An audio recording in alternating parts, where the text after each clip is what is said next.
Film ini diawali dengan memperlihatkan seorang pria yang sedang berdiri di tepi gedung apartemen. Terdengar di luar pintu apartemennya ada orang yang teriak-teriak dan sedang mencoba membuka pintu tersebut. Bisa diambil kesimpulan, pria ini sedang menghindari orang tersebut dengan menjatuhkan dirinya ke bawah gedung tinggi tersebut.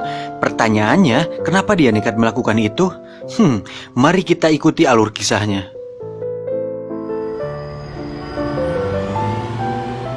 You see that guy?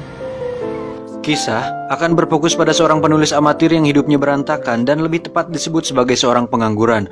Pria itu bernama Edward Mora, tapi sering dipanggil dengan nama Eddie. Hari-harinya sangat madesu sekali dan itu terlihat dari tulisannya yang tidak kunjung selesai. Tidak ada inspirasi, otak buntu, penuh dengan kegabutan yang membagongkan. Tapi beruntung dia masih memiliki seorang kekasih yang selalu setia. Namanya Lindy. Ini dia. Dalam percakapan di restoran tersebut, mereka membicarakan tentang karir Eddie yang tidak jelas. Sehingga Lindy memutuskan untuk meninggalkannya karena kehidupan madesunya tersebut. Eddie pun menyinggung masa lalunya perihal dirinya yang sebelumnya sudah pernah menikah dengan seorang wanita bernama Melissa yang sekarang sudah menjadi mantan istrinya. Tapi Lindy memutuskan Eddie bukan karena hal tersebut, melainkan agar Eddie mikir bahwa menjalin sebuah hubungan bukan hanya sekedar pengencrotan dan ketulusan, melainkan masalah cuan. Karena no cuan no makan, no cuan no jajan. Dan akhirnya Lindy pun pergi begitu saja.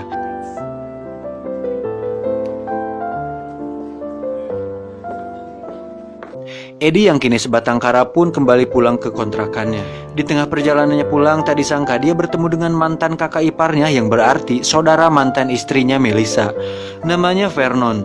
Dulu dia dikenal sebagai seorang pengedar narkoba, namun sekarang katanya dia bekerja di salah satu perusahaan farmasi. Melihat Eddie yang hidupnya seperti seorang pengangguran tak berguna, Vernon pun menawarkan sebuah pil kecil berwarna bening. Dia mengatakan pil ini harganya sekitar 8 juta rupiah per pil dan rencananya akan diedarkan tahun depan. Pil ini diyakini bisa merangsang reseptor otak manusia sehingga siapapun yang mengkonsumsi pil ini akan bisa mengakses seluruh kapasitas otaknya, dengan kata lain jenius. Oh no. You don't even know what it is. Awalnya Eddie menolak, tapi karena Vernon memberikannya gratis, dia pun menerimanya. Di tengah perjalanannya pulang, Eddie pun memutuskan untuk menelan pilnya. Karena dia pikir, ya sudahlah kagok edan gratis ini, dan dia pun menelannya. Kemudian Eddie naik tangga menuju ke kamarnya. Tak disangka di sana sudah ada si Teteh yang punya kontrakan. Dan Eddie sudah beberapa bulan tidak bayar kontrakan. Terpaksa Eddie harus mendengarkan omelan Teteh kontrakan tersebut meskipun pikirannya tidak di sana. Dia pun terlihat seperti mulai ngefly karena efek obat tersebut.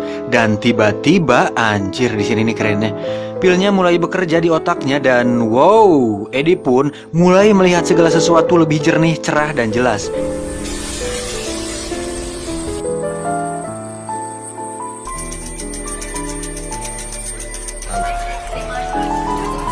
Eddie pun mulai fasih berbicara di mana dia dengan lihainya merayu si Teteh kontrakan sehingga hatinya menjadi luluh.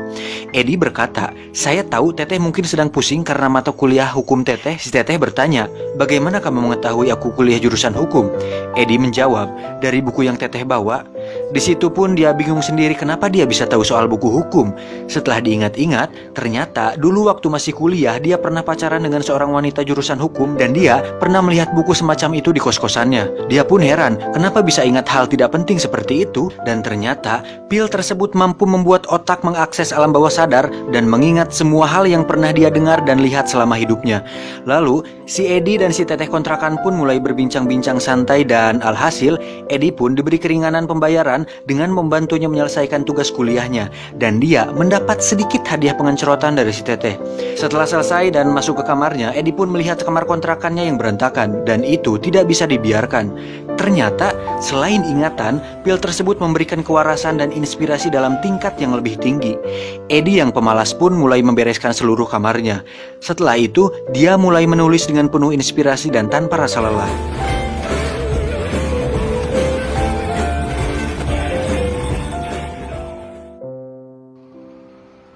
Into my brain. Esok harinya, dia sudah menyelesaikan tulisannya dan penerbit pun menerimanya. Tidak lama setelah dia pulang, penerbitnya menelepon bahwa dia sangat amat terkesan dengan tulisannya. Dan ya, kita tahu apa yang akan terjadi selanjutnya. Eddie pergi ke tempat Vernon untuk mendapatkan pil kecil tersebut. Eddie pun mengutarakan tentang efek luar biasa setelah dia mengkonsumsi pil tersebut. Vernon menjawab bahwa pil itu akan bekerja secara maksimal jika orang yang memakainya pada dasarnya orang yang cerdas. Vernon mengatakan pil tersebut sebenarnya belum siap edar karena masih dalam tahap percobaan di laboratorium dikarenakan memiliki efek samping. Pil tersebut bernama NZT-48 atau NZT-48. Eddie pun sedikit terkejut. Tapi karena khasiatnya yang luar biasa, Eddie tidak memperdulikannya. Sebelum memberikan pilnya, Vernon pun meminta tolong Eddie untuk mengambil pakaiannya di laundry dan membelikannya sarapan. Dalam hati Eddie, yowis lah gak apa-apa, aku siap jadi pesuruhnya asalkan bisa mendapatkan pil itu dan kembali menjadi Eddie yang tercerahkan. Sure. Believe me, is there. Saat kembali ke apartemennya Vernon, betapa kagetnya dia saat melihat apartemennya sudah berantakan dan menemukan Vernon sudah dalam keadaan luka dan tak bernyawa. Eddie yang panik kemudian menelpon polisi, lalu dia pun menunggu di sana. Di saat panik dan ketakutan, seketika dia sadar bahwa orang yang melakukan ini kepada Vernon pasti menginginkan sesuatu yang berharga, dan itu pasti pil tersebut. Dan pertanyaannya adalah, apakah mereka mendapatkannya? Dengan sedikit untung-untungan, Eddie kemudian mencari pil tersebut ke semua sudut yang mungkin tidak dijangkau. Dan akhirnya dia menemukan setumpuk uang, catatan, dan pil tersebut dalam jumlah yang cukup banyak. Tidak lama Inspektur Ladusing pun datang. Dan disinilah dia sekarang di kantor polisi. Eddie pun dimintai keterangan dan disuruh untuk menelepon adiknya Vernon yang tidak lain adalah Melissa, mantan istrinya. Karena dirasa Eddie kenal dekat dengan keluarga Vernon dan tidak ada bukti bahwa Eddie terlibat dengan kematian Vernon, Pak Ladusing pun mempersilahkan Eddie pulang. Di tengah perjalanannya pulang, Eddie pun merasa sedikit hariwang dan was-was ada orang yang mengikutinya. Tapi akhirnya dia bisa selamat sampai di kontrakannya. Kemudian dia menghitung uang yang didapatkannya dari Vernon, lalu meminum pil tersebut. Dan dari sinilah hidupnya akan segera berubah.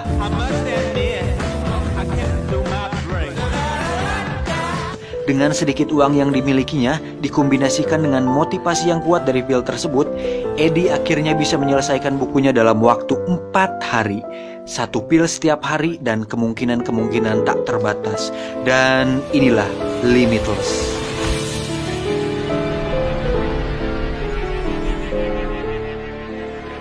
Eddie pun langsung mahir memainkan piano dalam waktu 3 hari. Matematika yang dia pelajari waktu masih sekolah menjadi sangat berguna saat dia pakai untuk berjudi. Dan dia pun selalu menang. Olahraga pun menjadi menyenangkan, bahkan dia bisa mempelajari berbagai bahasa asing dalam waktu singkat. Dengan bahasa dan gaya bicara sempurna, Eddie berubah menjadi sosok pribadi yang menarik bagi siapapun. Bahkan, dia bisa mendiagnosa sebuah penyakit yang diderita tetangganya. Dan tiba-tiba, dia bisa mengetahui dan menguasai berbagai hal. Orang-orang kaya dan intelek pun bahkan mendengarkannya saat dia mulai berbicara. Segala sesuatu yang pernah dia baca, dengar, dan lihat selama hidupnya, semuanya menjadi tersusun rapi di otaknya. Alhasil, dalam waktu singkat, Eddie menjadi orang paling jenius. Pergaulannya pun mulai luas, hingga dia diajak liburan ke tempat-tempat mewah bersama teman-teman elitnya tersebut. Di suatu titik, dia pun sadar bahwa dia bisa menjadi seseorang yang lebih besar daripada hanya menjadi seorang penulis. Dengan pil ajaib yang dia miliki, Eddie mulai mempelajari trading atau jual beli di pasar saham, dan dengan modal $800 atau sekitar 11 juta rupiah, dia bisa menghasilkan uang 28 juta rupiah per hari. Wancir! Dengan modal segitu tentu masih kurang dan masih sangat lama untuk menjadi kaya. Akhirnya, Eddie memutuskan meminjam uang kepada seorang rentenir. Rentenir tersebut memperingatkan jika Eddie tidak bisa membayar tepat waktu, maka tanggung sendiri akibatnya. Singkat cerita, Eddie pun diajak oleh salah satu teman orang kayanya bernama Kevin untuk bergabung di perusahaan sahamnya.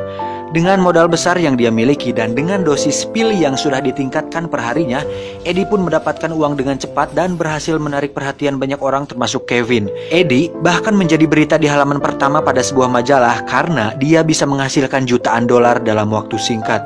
Dengan Eddie yang sudah berubah, Lindy pun diajak makan malam bersamanya di sebuah restoran Italia. Dan terkesannya Linda saat melihat Eddie fasih berbicara bahasa Italia dengan seorang pelayan di restoran tersebut. Dan nampaknya Lindy akan jadian kembali dengan Eddie. Dari sini bisa disimpulkan bahwa wanita lebih tertarik kepada pria yang lebih pintar dan banyak uang. Seketika, saya pribadi ingin menangis di pojokan kamar sambil meratapi nasib saya ini. Setelah makan malam, mereka berlanjut melakukan pengenceritan. Raos, beteng sebe, kanyut base. Suatu hari pada saat Eddie dan Lindy berada di luar, Eddie merasa seperti ada seseorang yang mengikutinya dan orang ini masih menjadi misteri. Singkat cerita, Eddie diundang pada sebuah pertemuan dengan seseorang yang tertarik dengan kecerdasan Eddie. Orang tersebut bernama Carl Van Loon. Beliau adalah orang besar dan sangat senior di bidang bisnis. Tujuan dari pertemuan ini adalah untuk mengetahui seberapa jauh Eddie memahami tentang dunia bisnis dan menentukan apakah Eddie yang dibawa atas nama Kevin layak untuk diajak kerjasama. Sehingga hal tersebut membuat Kevin merasa khawatir. Bro, lu yakin udah nyiapin kata-kata buat ngedevin Carl Van Loon? Lu yakin gak mau ditemenin? Eddie menjawab, santai bro, sebat dulu aja. Tidak lama Carl Van Loon pun datang. Tiba di meja, Eddie pun menjelaskan segala sesuatu yang sudah dia pelajari dan cara bagaimana dia bisa menghasilkan jutaan dolar dalam waktu singkat. Metode dan pengetahuan yang dia miliki membuat Carl Van Loon dan rekannya terkesan. You have a formula, Mr. Pierce. Delusions of grandeur. I don't have delusions of grandeur. I have an actual recipe for grandeur. Saat pulang, Eddie pun diajak satu mobil bersama Carl Van Loon. Di dalam mobil, Carl menunjukkan sebuah berkas saham besar-besaran dan meminta Eddie menganalisanya. Dan lagi-lagi, Carl dibuat terkesan, sehingga dia meminta Eddie untuk datang ke kantornya besok jam 10 siang dan menentukan apakah dia layak bergabung dengan Carl Van Loon. Eddie pun turun dari mobil. Sambil berjalan, dia pun terlihat senyum semeringah karena akhirnya bisa mendapatkan hatinya Carl Van Loon, karena Carl Van Loon adalah jembatan untuk Eddie meraih kesuksesan dan mencapai sesuatu yang lebih besar. Namun tiba-tiba dia melihat bayangannya di kaca dan merasa ada sesuatu yang aneh dengan dirinya. Saat mulai melangkah, sadar-sadar dia sudah berada di tepi jalan raya. There was another skip. Eddie bahkan tidak ingat jika dirinya sudah berjalan sejauh 20 blok. Eddie kemudian berjalan lagi dan sadar-sadar sudah berada di dalam sebuah klub malam.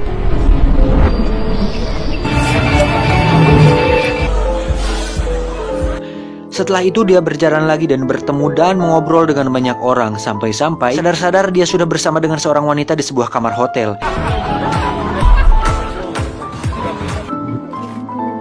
Eddie sempat melihat seorang pria misterius yang mengikutinya tempo hari, namun lagi-lagi pria itu menghilang. Setelah enak-enak dengan wanita tak dikenal itu, Eddie kembali berjalan dan sadar-sadar sudah berada di stasiun kereta api. Di sana, dia tidak sengaja menyenggol sekelompok orang yang sudah siap mengeroyoknya. Don't know how to fight. Eddie yang tidak pernah belajar ilmu bela diri sedikit pun seketika mengingat secara detail setiap gerakan kungfu dan bela diri yang pernah dia tonton di televisi dan video di YouTube. Alhasil, dia pun berhasil mengalahkan orang-orang tersebut.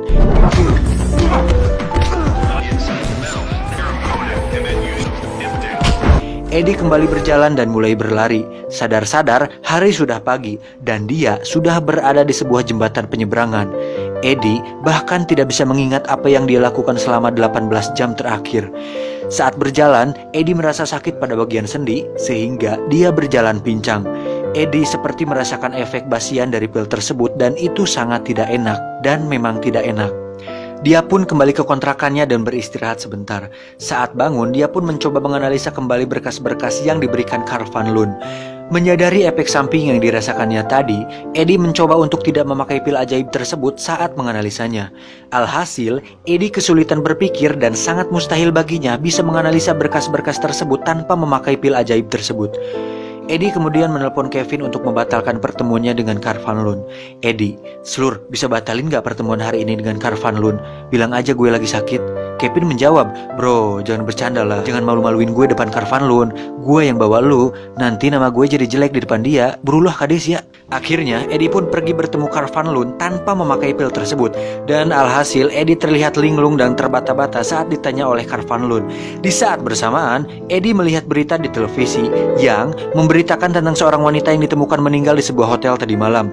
Dan wanita tersebut adalah perempuan yang melakukan pengenceritan bersama dirinya tadi malam. Eddie pun meminta izin sebentar untuk keluar karena mual dan dia pun muntah. Singkat cerita, Eddie kembali ke kontrakannya dengan wajah pucat dan lemas. Oke, sampai sini pasti Anda bertanya, apakah mungkin Eddie membunuh wanita tersebut? Atau mungkin ada orang lain yang melakukannya? Tapi siapa dan kenapa? Semuanya semakin rumit, ditambah kondisi Eddie yang semakin melemah karena efek samping pil tersebut. Tiba-tiba ada telepon masuk. Ternyata itu Melissa, mantan istrinya. Dia mengatakan, Eddie, apakah Vernon memberikan sebuah pil kepadamu? Jika iya, berarti kamu dalam bahaya. Eddie kemudian mengajak Melissa untuk bertemu sore ini. Sembari menunggu sore, Eddie pun memutuskan untuk memeriksa catatan Vernon untuk mencari tahu siapa saja pelanggan Vernon yang sudah memakai pil tersebut. Dan Eddie pun menelepon satu persatu orang yang ada di catatan Vernon tersebut. Dan terkejutnya Eddie saat mengetahui jika 3 orang diantaranya sudah mati baru-baru ini dan 1 orang sedang berada di rumah sakit. Kemudian Eddie menelepon kembali nomor lain yang ada di catatan tersebut. Dan tak diduga, telepon tersebut tersambung ke seseorang tepat berada di samping tempat duduk Eddie.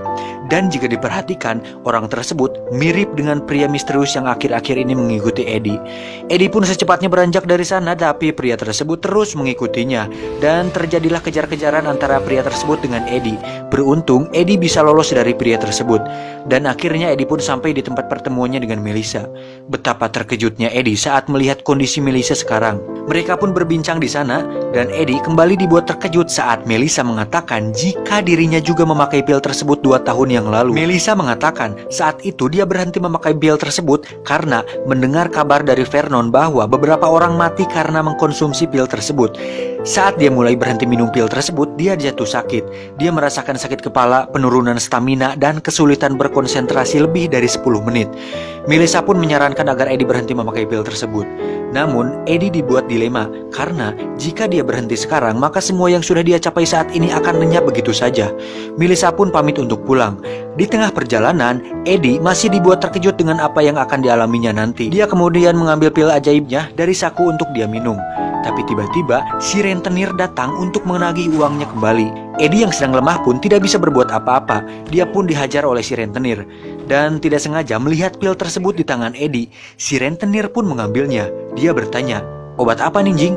Eddie menjawab, "Bukan apa-apa bang, itu cuma bodrek buat sakit kepala saya." Rentenir, "Jangan ngawadul kamu, barang bagus nih kayaknya." Lalu si rentenir itu pun menelannya. Singkat cerita, Eddie pun mencairkan uangnya di bank untuk melunasi hutangnya kepada si rentenir. Dan saat itu pula si rentenir sudah merasakan efek dari pil tersebut. Dia mengatakan, "Obat apaan anjing, enak banget, gila, cabut lu dari sini." Dengan badan sempoyongan, Eddie kemudian pergi ke kantor tempat Lindy bekerja. Di sana, Eddie mengatakan semuanya dengan jujur.